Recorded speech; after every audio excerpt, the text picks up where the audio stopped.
ଆସନ୍ତୁ ଶୁଣିବା ଆଜି ଏକ ସୁନ୍ଦର କବିତା ଯାହାର ଶୀର୍ଷକ ହେଉଛି ନିର୍ବାଚନ କଳି। ତିନକର କଥା। ତିନି ଜଣ ବନ୍ଧୁ ଯଦୁ, ଶ୍ୟାମ, ରଘୁ ଗାଁ ମୁଣ୍ଡରେ ଥିବା ଏକ ପିଣ୍ଡି ଉପରେ ବସି ନିର୍ବାଚନ କଥାବାର୍ତ୍ତା ହେଉଥାନ୍ତି। ତିନି ଜଣଙ୍କ ମଧ୍ୟରୁ ପ୍ରଥମେ ରଘୁ କହିଲା, ବୃଦ୍ଧା ଭତ୍ତା, ବିଧବା ଭତ୍ତା, ଟଙ୍କିକିଆ ଚାଉଳ ଆଉ ଗରିବଙ୍କୁ ଦେଲା ଘର, ପୁଣି ଆସିବା ଦରକାର ସେହି ଶଙ୍ଖ ସରକାର, ସେହି ଶଙ୍ଖ ସରକାର।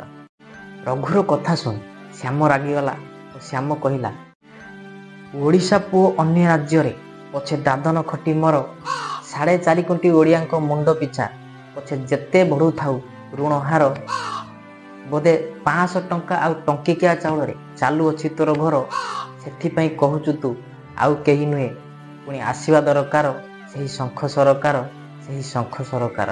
ଶ୍ୟାମର କଥା ଶୁଣି ରଘୁ ରାଗିଗଲା ଓ ରଘୁ କହିଲା, ତୁମେ ମାଗଣା ଗ୍ୟାସ କଲ ବଣ୍ଟନ, ଦିନରେ ଦେଖାଇ ତୁମେ ଲଣ୍ଠନ, ତୁମେ ମାଗଣା ଗ୍ୟାସ କଲ ବଣ୍ଟନ, ଦିନରେ ଦେଖାଇ ତୁମେ ଲଣ୍ଠନ, ପରେ ଗ୍ୟାସ ରେଟ ଦେଲ ବଢ଼ାଇ, ଏବେ ଗରିବ କାନ୍ଦନ୍ତି ଲୁହ ଗଡ଼ାଇ, ଏବେ ଗରିବ କାନ୍ଦନ୍ତି ଲୁହ ଗଡ଼ାଇ।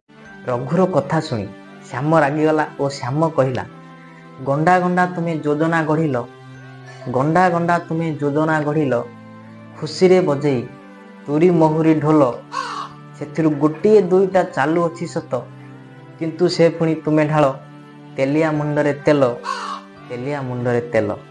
ରଘୁ ଓ ଶ୍ୟାମର କଥା ଶୁଣି ଏଇଠି ପଦେ ଯଦୁ କହିଲା, ଶ୍ୟାମ ତୁ ଯାହା କହିଲୁ ସତ, ଶ୍ୟାମ ତୁ ଯାହା କହିଲୁ ସତ, ସେମାନେ ତେଲିଆ ମୁଣ୍ଡରେ ତେଲ ଢାଳୁଛନ୍ତି, ଗରିବଙ୍କୁ ମାରି ଲାତ, ଗରିବଙ୍କୁ ମାରି ଲାତ।